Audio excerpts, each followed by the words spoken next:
Or what do you look for in the people that you hire? How do you attribute your success with those pre-orders? How long have you been in the management? 7 years. I'm here with Brent Stanley, the general manager of South Hills Toyota. I'm really curious. During the pandemic, I used to come here and was amazed at the number of pre-orders that you had. 500 and change, right? Yeah. You're still filling those pre-orders, aren't you? Correct. You really didn't lose. I was amazed at the number of pre-orders that you lost over that period of time. Was like very small percentage, right? 5%. 5% over a 2.5 to 3 year period, right? How do you attribute your success with those pre-orders? Those customers came in, give us a deposit. They want, a specific vehicle. The key was to keep them informed throughout the entire process. Updated, text, email, call, constantly. Our system is set up every 2 weeks, phone call, text. So you kept them in the pipeline, and you're still filling those orders today. Yeah. I don't want to talk about inventory because it's a negative, but things are looking up. They are. That's awesome. I know you have a meeting with Toyota today, so I won't keep you. I appreciate you sitting down. All right, no problem. Thank you, Brent. All right, I'm here with Brian Flannery. He's the general manager of Washington Hyundai. He was kind enough to let us film his crew, which I thought was really exciting. We had some really good stuff. Just a couple questions, Brian. You've been in the business since you were a teenager. Actually, you've been in it your whole life. Your dad's been in it, right? I kind of brought myself in. Well, yeah, I mean, I did the same thing when I was growing up. My dad was in the car business. You've heard the story. I'm not going to tell the story now, but I was forced to get in the car business, and the first thing I did is ran out to my dad's dealership and said, I need a real job. Here I am, 40 friggin' years later. I know that you, and they even admitted it. They even, not admitted it, but even stated that you're very coddling when it comes to the training part.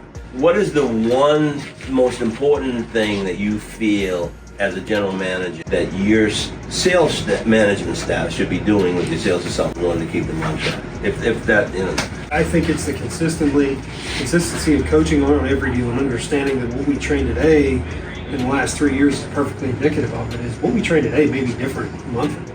Right. Whether it's inventory, whether it's being in a trailer, whether it's, the climate that we're in. And I think that constantly training is what we ask of them on every single deal, whether they sell a car or not. So it's coaching at the desk is really what you're saying. Coaching at the desk and reviewing the deal after. We get caught up in Mike Tomlin. I know you're not a Steelers fan, but one of his best things is it's easier to coach off of a win. And a lot of times we don't coach off the wins. We don't coach off what we did to sell a car. We coach off what we did whenever we didn't sell. Well, that's a really good point. Yeah, we're always reprimanding and finding out ways to make it better when we should be improving on the things we already did better. Right. That's a really good point. The other challenge, and I don't think it's challenging because you've adapted to it pretty good, is the fact that you're remodeling your showroom and you're in trailers right now. And this is like your second week in the trailers, or is it the third week? It's the third week. Third week, and you guys seem pretty comfortable in the trailers. Yeah, I mean, it's if you make a big deal out of it, it's going to be a big deal and everybody's going to be upset. You just say this is where we're selling cars out of now. Okay. Make customers happy, then they're going to be happy. They did a good job adjusting, getting in, they were all settled within an hour of us saying, okay, we're in. Okay, cool. What advice would you give to someone who's in the business and wants to move from the sales floor into, do you see a course that they should follow, in other words? From the sales floor, is there certain positions they should have prior to getting into a general manager position, and what route should they take, in your opinion? I think that the optimal way to go, I think you sell cars, I think in a perfect world for minimum 3 to 5 years. I think that you just need to see that many different scenarios. You need to see your customers coming back to you. I think that that's important. A lot of people want to jump the gun and go in after a year and a half. I think it's good to see three to 5 years of selling. And we like taking the business and making the business manager next. So you think it's a bit to go from sales to finance manager, business manager? Okay. Yeah, I think at that point you see so many deals there. You see what they're like when they're closed versus trying to structure a deal to get it closed at the desk. And I think that the business office kind of preps you for all that and makes you a better desk manager because you know what that business manager needs to take the deal to the next thing. Okay. And then what would be the step after finance, F&I? I think the new car manager. New cars, in my opinion, are easier just to come in there because you're just selling typically against your competition. If you're selling Hyundais, a lot of times 80% of your competition is Hyundais versus used cars. Your competition is everybody. Your competition is Carvana. Yeah. It's the guy selling his car in front of his house. That's interesting you say that, new car manager. Do you think a new car and used car manager are a different type of breed, a different type of, not personality, but a different type of mindset? I think you have to have a different mindset. Okay. You have to have a different mindset, but they should be able to do each other's job duties and responsibilities. In my opinion. If we don't tell a new car manager you're not allowed to appraise a trade, or the used car manager can't work a new car deal.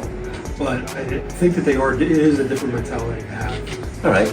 You've hired a number of people. It's a young dealership. You have young people here. You hired people prior to COVID, during the pandemic, and even after the pandemic, you're hiring people. What is the one, I'm just curious to know, what is the most prominent attribute that you look for in the people that you hire? If there is one, what do you look for in the people that you hire? Because you have hired quite a few people, and they've stuck. We're fortunate.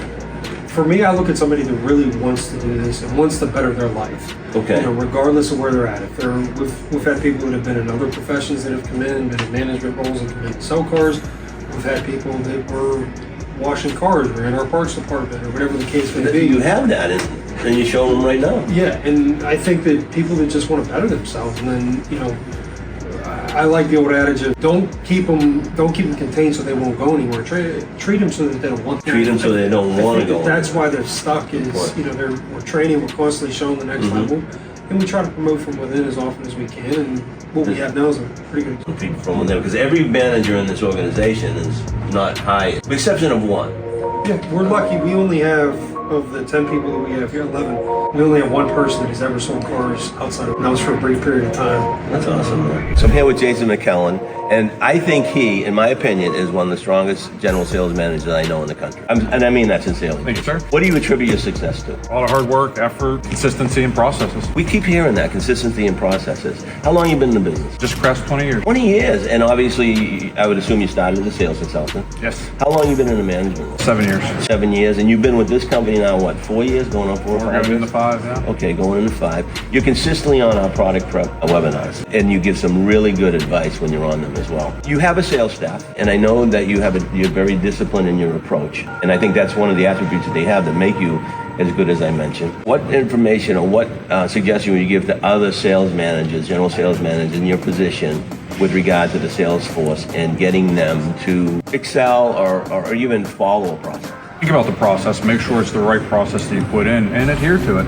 Just consistency in the process is really the key. And if you were to define one of the most critical steps in your process with regard to the sales process, what would that step be? Asking the right questions while desking the deals, making sure that you're, starting it out the same every time and then adjusting for that customer. So you have a consistent approach in the way you would so-called pencil a deal, and then you deal with the consequences of that first pencil?